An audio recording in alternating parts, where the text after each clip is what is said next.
daripada telapak tangan Nabi Sallallahu Alaihi Wasallam. Bayangkan, beliau nggak pernah nyentuh kain sutra ataupun bulu yang halus kecuali tangan lembutnya Nabi Muhammad Sallallahu Alaihi Wasallam. Tangan yang nanti di kemudian hari, di yaumil akhir, di hari kiamat, yang akan menuntun kita kepada jalannya Allah.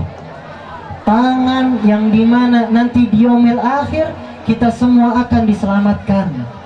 Tangan yang dimana akan memberikan syafaat kepada kita di yaumil akhir. Tangan yang dimana akan memberikan yang namanya rahmat kepada kita, dan juga rahmatan lil alamin, rasa kasih sayang kepada alam semesta ini. Tiada lain Nabi kita, Nabi Muhammad Sallallahu Alaihi Wasallam. Lalu beliau melanjutkan, aku juga tidak pernah mencium wewangian ataupun misik yang lebih wangi, yang melebihi keringat Nabi Muhammad Sallallahu Alaihi Wasallam. Maka saya yakin ini yang pertama, adibu auladakum, khususnya ibu-ibu, bapak-bapak, didik anak kita yang paling pertama bukan tentang apa ilmu yang namanya duniawi, tapi ajarkan kepada anak kita yang pertama cinta kepada Nabi Muhammad Sallallahu Alaihi Wasallam. Minimal anak kita udah bisa salawatan, ya.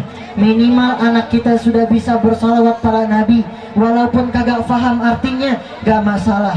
Karena orang yang gak faham salawat kepada Nabi, tapi anak tersebut membaca pujian kepada Rasul, tetap diterima oleh Nabi Muhammad, pahalanya diterima oleh orang tua. Semoga kita semua termasuk, insya Allah. Amin amin ya rabbal. Dan juga terakhir, watilawatil Quran, membaca Al-Quran. Berapa banyak orang yang mengaku sebagai umat Rasulullah? Berapa banyak orang yang mengaku mencintai Nabi Muhammad? Berapa banyak orang yang mengaku beragama Islam? Bahkan ia sudah punya KTP, tulisannya Islam, tapi sampai besar ia nggak pernah yang namanya bisa baca Al-Quran. Udah akil baligh, tapi dia nggak bisa baca Al-Quran. Bahkan oleh orang tuanya nggak pernah diajak ke tempat-tempat guru pengajian, nggak pernah yang namanya diajak untuk belajar ngaji membaca Al-Quran.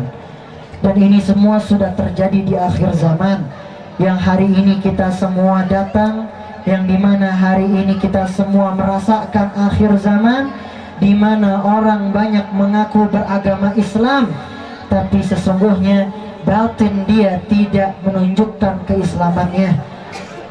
Bahkan Masya Allah, berapa banyak orang yang zahirnya takwa kepada Allah, melaksanakan ibadah kepada Allah, tapi hatinya masih suka dengki sama orang, hatinya masih suka ngomongin orang, hatinya masih nggak suka dan juga nggak bersyukur atas apa yang Allah berikan kepadanya. Berapa banyak orang yang merasakan ini, dan berapa banyak orang yang sudah melakukan ini, karena ini di akhir zaman. Maka ketika kita mengaku sebagai umat Rasul Sallallahu Alaihi Wasallam, jangan sampai kita nistakan itu semua. Jangan kita nodai nama Islam, jangan kita nodai nama umat Nabi Muhammad Sallallahu Alaihi Wasallam dengan maksiatnya kita, dengan perbuatan-perbuatan buruknya kita. Rasul Sallallahu Alaihi Wasallam sudah menjelaskan, sebaik-baiknya di antara kalian orang yang bertakwa kepada Allah. Bahkan Allah Subhanahu wa taala dalam ayatnya, inna akramakum indallahi atqakum, orang yang paling mulia, tinggi derajatnya di sisi Allah tiada lain orang yang bertakwa, menjalankan perintah Allah, menjauhi larangannya. Dan ketika kita menjalankan perintahnya Allah, zahir dan juga batin, apa yang terlihat maupun tidak terlihat harus selaras. Artinya di dalam hati kita ada rasa yang namanya takut kepada Allah Subhanahu wa taala. Ini ada satu kisah, dan Masya Allah, mudah-mudahan jadi inspirasi dan juga jadi motivasi buat teman-teman kita yang sedang berjuang bertobat kepada Allah Subhanahu wa taala. Dan kisah ini menjadi sebuah hikmah agar kita tidak pernah melihat orang yang semasa hidupnya melakukan maksiat kepada Allah, kita pandang orang itu lebih buruk daripada kita. Dulu ada suatu kisah, seorang pemabuk yang setiap harinya bermaksiat kepada Allah Subhanahu wa Ta'ala. Siang malam ia habiskan untuk mabuk dan juga maksiat kepada Allah Subhanahu wa Ta'ala. Sampai suatu ketika ia di tengah jalan, ia menemukan satu lembaran kertas, dan di suatu jalan lembaran kertas ini bertuliskan asma Allah. Contohnya Bismillahirrahmanirrahim atau Allahu Akbar, dan masih banyak lagi asma Allah. Dan anehnya ini orang yang suka maksiat kepada Allah bukan ditinggalin begitu aja itu kertas, diambil itu kertas dengan ta'zim, dengan rasa hormat, dibawa pulang sampai rumah, ditaruh di atas lemari, karena nggak mau asma Allah tersebut ditaruh di tempat yang di bawah. Ini bentuk menghormati Allah Subhanahu wa Ta'ala. Dan Masya Allah, Subhanallah, besokannya langsung diberikan oleh Allah sebuah mimpi. Keadaan ehwal surga dan neraka dikasih unjuk. Orang yang masuk surga seperti ini. Orang yang masuk surga, orang yang banyak amalannya, yang selama hidupnya melakukan ibadah kepada Allah.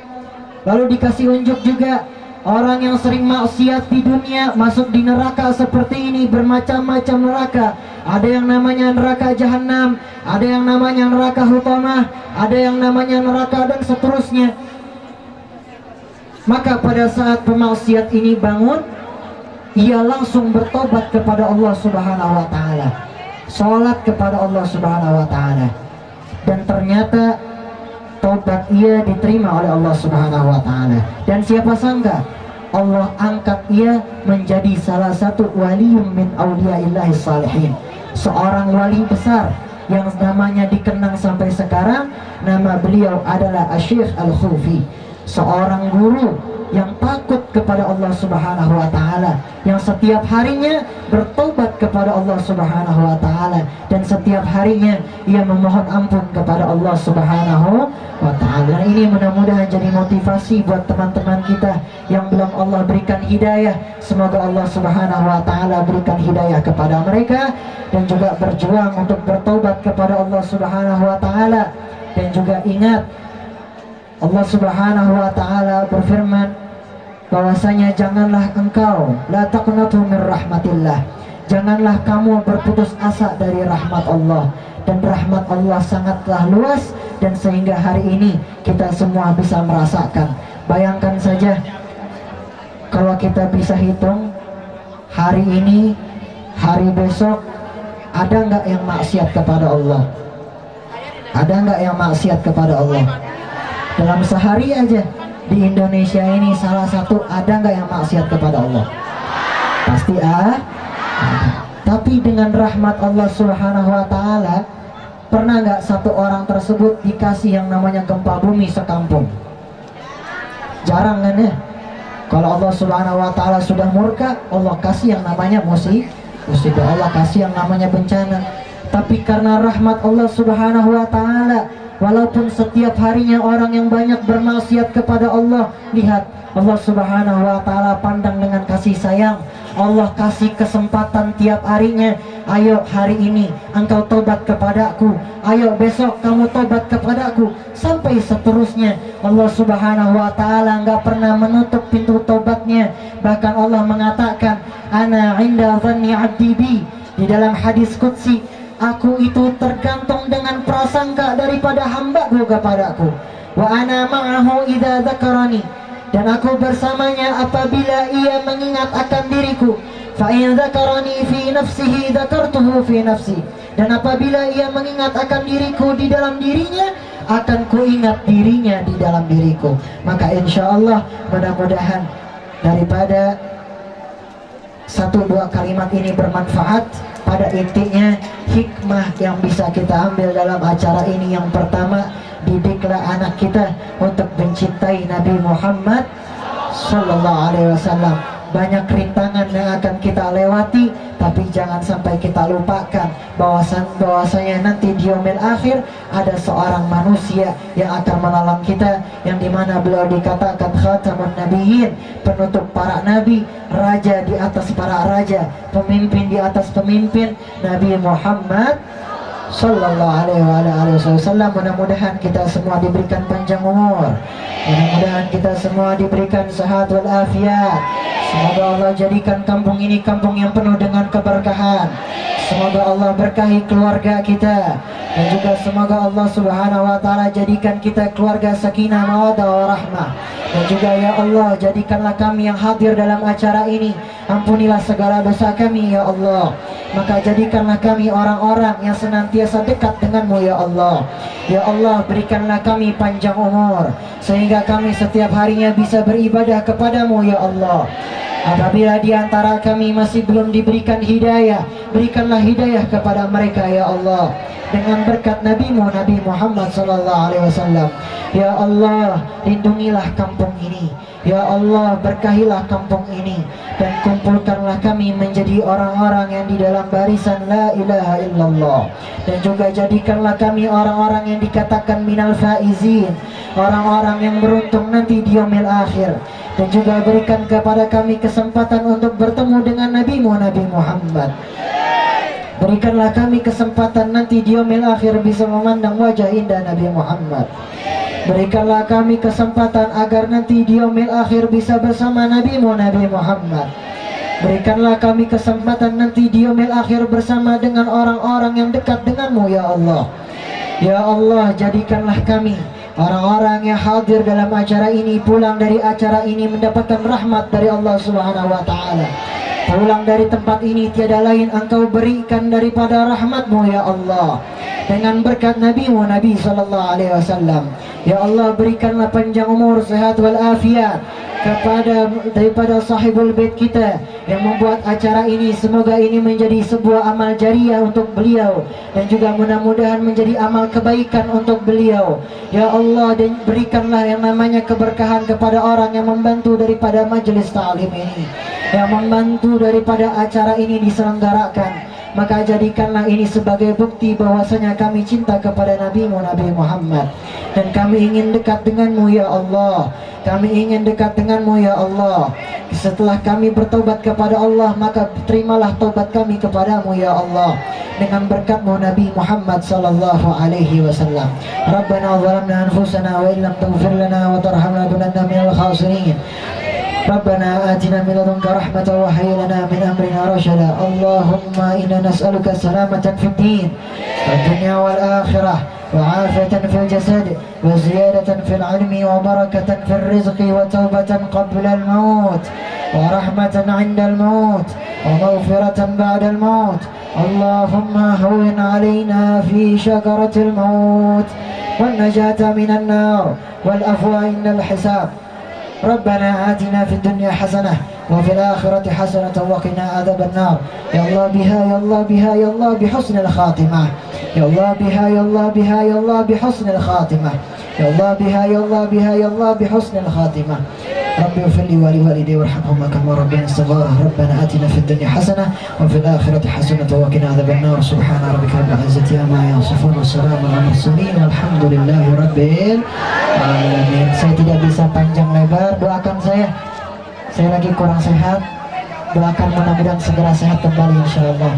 Mudah-mudahan panjang umur, mudah-mudahan saya jadi anak yang soleh, jadi anak yang bakti sama kedua orang tua, dan mudah-mudahan bisa hadir lagi di kampung ini insyaallah ya. Saya boleh pantun nggak Kak? Boleh pantun yang di atas ya? Boleh pantun? Burung irian, burung cendrawasih. Cukup sekian dan terima kasih. Burung dara, burung merpati, burung betet, burung beo. Itulah nama-nama burung ya. Wabillahi taufiq wal hidayah. Wal afu minkum. Wassalamualaikum warahmatullahi wabarakatuh.